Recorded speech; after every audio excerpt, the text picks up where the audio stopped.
ஆண்டவர் இரட்சகரமாக இயேசுவின் இனிதான நாமத்தினால் உங்களை வாழ்த்துகிறேன். இதனால் நம்முடைய ஆவிக்குரிய சிந்தனைக்காக ஆதியாகமம் 32 அதிகாரம் 23 வசனத்தை நான் வாசிக்கிறேன். அவர்களையும் சேர்த்து ஆற்றை கடக்க பண்ணி தனக்குண்டான யாவையும் அக்கறைப்படுத்தினான். யாக்கோபு பிந்தி தனித்திருந்தான். யாக்கோபு பிந்தி தனித்து என்ன செய்தார் என்று வேதத்தில் பார்க்கும் பொழுது ஜெபிக்கிறவராயிருக்கிறார். ஏன் என்ன சூழ்நிலை என்று சொல்லி யோசிப்போம் என்று சொன்னால், யாக்கோபு தன்னுடைய தாய் தகப்பன் வீட்டை ஊரை விட்டு தூரமாய் மாமா வீட்டுக்கு போய் ஏறக்குறைய 20 ஆண்டுகள் தாண்டி இருக்கும். தன் சகோதரனோடு ஏற்பட்ட பிரச்சனை நிமித்தமாக ஜீவன் தப்ப அங்க ஓடிப்போன ஒரு மனிதன் தான் யாக்கோபு. திரும்ப வருகிறான் தன்னுடைய சொந்த தேசத்துக்கு. ஆண்டவர் சொல்லுகிறார், திரும்ப ஒரு தேசத்துக்கு போகலான்னு சொல்லும் பொழுது வரும் பொழுது குடும்பத்தோடு குழந்தை குட்டிகள் ஏராளமான சொத்து சுகத்தோடு வந்தது போல பொருட்களோடு ஆடு மாடுகளோடு கூட வருகிற சூழ்நிலை. ஆனால் ஏசா அந்த கோபத்தை இன்னும் மறந்து விடவில்லை, அந்த சம்பவத்தை மறக்கவில்லை. கோபத்தோடு 400 பேரை ஆயத்தம் பண்ணி யாக்கோபை எதிர்கொள்ள அழிப்பதற்காக வருகிறான். இதை கேட்ட உடனே யாக்கோபுக்கு பயம் வந்து விட்டது. யாக்கோபு போய் பேசுகிற அளவுக்கு அங்கு சூழ்நிலை இல்லை. நேராக போனால் சண்டை பெரிதாகும், எல்லாவற்றையும் இழக்க நேரிடும்.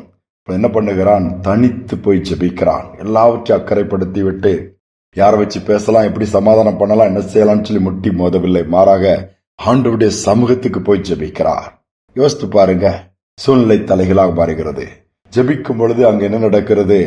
யாக்கோபு ஜெபத்தை கர்த்தர் கேட்கிறார். அவன் போராடி ஆண்டவரோடு, நீ உம்முடைய ஆசீர்வாதம் தான்ப்பா, ஆசீர்வாதம் இதெல்லாம் ஒண்ணுமே இல்லை இறங்கும் என்று தாழ்த்தி கெஞ்சும் பொழுது அவனுடைய எல்லா காரியங்களையும் அவன் அறிக்கையிட்டு ஆண்டவரோடு ஒப்புரவாகும் பொழுது அங்கு அழிக்கும்படியா வந்த சகோதரனுடைய மனதுல ஒரு பெரிய மாற்றத்தை ஆண்டவர் கொடுக்கிறார். அந்த சூழ்நிலையை தலைகளாக மாறிவிட்டது. சந்தோஷமாய் சந்திக்கக்கூடிய ஒரு வாய்ப்பை கர்த்தர் ஏற்படுத்தி கொடுத்து விட்டார். திரும்ப போய் சந்தோஷமாய் தன்னுடைய சுதந்திரங்களை அனுபவிக்கக்கூடிய கிருபையை யாக்கோபு பெற்றுக் கொண்டார். இன்னைக்கு நம்முடைய வாழ்க்கையில அநேக நேரம் ஒவ்வொரு மனநிலைமையை பார்த்து நம்ம பயப்படுகிறோம். அவங்க எப்படி கோபத்துல இருக்கிறாங்களா, அல்லது இதை செய்யறாங்களா, அப்படி இருக்குதுன்னு சொல்லி அவங்களோட போராடுகிறோம், அல்லது மற்றவர்களை வைத்து பேசுகிறோம். அதையெல்லாம் ஓரம் கட்டிவிட்டு ஆண்டவரோடு கொஞ்சம் பேசி ஆண்டவரோடு கூட நாம் இந்த காரியங்களை பகிர்ந்து கொண்டு ஜெபிப்போம் என்று சொன்னால் கர்த்தர் எப்படிப்பட்ட மனிதனுடைய மனநிலைமையும் மாற்ற அவர் வல்லவரா இருக்கிறார்.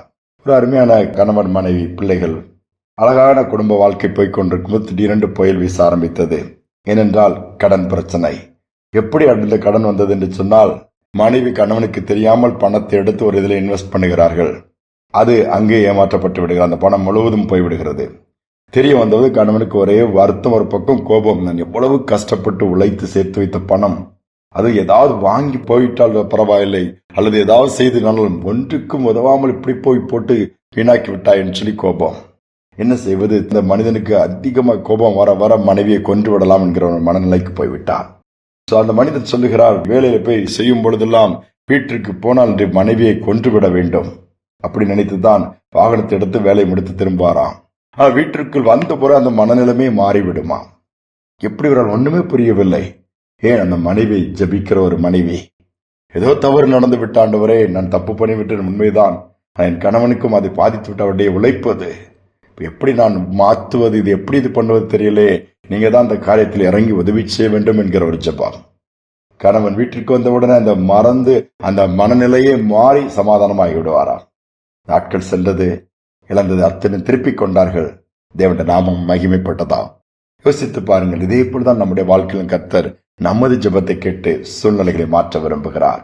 ஒருவர் இதுவரை நீங்க போராடி, இதுவரை நீங்க பேசி மற்றவருடைய உதவியை நாடி காரியங்கள் மாற்றம் ஏற்படவில்லை என்றால், அல்ல சத்துருக்கள் விரோதமாய் எழும்பி விரோதமாய் கர்ச்சித்துக் கொண்டிருந்தாலும், நீங்க ஆண்டவரிடம் ஜெபிக்கும் பொழுது கர்த்தர் அப்படிப்பட்ட மனிதருடைய சத்துருவின் மனநிலைமையை மாற்றி சமாதானத்தை கொடுக்க வல்லவரா இருக்கிறார். ஜெபிப்பு மாண்பின் தகப்பனை புதிய நாளுக்காக நன்றியோடு துதிக்கிறோம். நாள் சமூகத்தில் வர கொடுத்த கிருபைக்காக நன்றியப்பா. இந்த நாளில் கூட விசேஷமாய் எங்கும் இந்த நாள் முழுவதும் கரம் இருக்கட்டும். விரோதமாய் சத்துருக்கள் எழும்பி இருக்கும் பொழுது சோர்ந்து விடுகிறோம். விரோதமாய் எதிர்த்து மனிதர்கள் வரும்பொழுது புலம்புகிறோம். என்ன செய்வது? எல்லா பக்கமும் வழிகள் அடைக்கப்பட்டு விட்டதே, தப்புவதற்கு வழி இல்லையே, நெருக்கமா இருக்கிறது சொல்லி புலம்பி கடன் பிரச்சனையோ கஷ்டத்திலோ கண்ணீரிலோ போராட்டத்தில் இருக்க பிள்ளைகளை இந்த நாளில கண்ணோக்கி பார்த்த விண்ணப்பங்களை கேட்டு என் ஆண்டவர் இறங்கி மனநிலையை மாற்றுங்கப்பா. விரோதமா இருக்கின்ற மனநிலை எல்லாம் சாதகமாக அன்பாக நிறைத்து மாற்றினை வல்லவரா இருக்கிற மாற்றுவீராக. குடும்பங்களுக்குள் சமாதானம் உண்டாகட்டும், பிரிவினைகள் விலகட்டும், அற்புதங்கள் நடக்கட்டும். நாம் உயர்த்தப்படட்டும். துதிகனமே ஏற்றுக்கொள்ளும் இயேசுவின் நாமத்தில் பிதாவே, ஆமேன் ஆமேன். நாம் ஜெபிக்கும் பொழுது எப்படிப்பட்ட கொடூரமான மனம் கொண்ட மனிதனுடைய இருதயத்தையும் மனதையும் கர்த்தர் மாற்றுவார். அதை பார்க்க முடியும். இந்த சிந்தனையோடு இந்த நாளை தொடருவோம். மீண்டுமாய் நாளை தினம் சந்திப்போம்.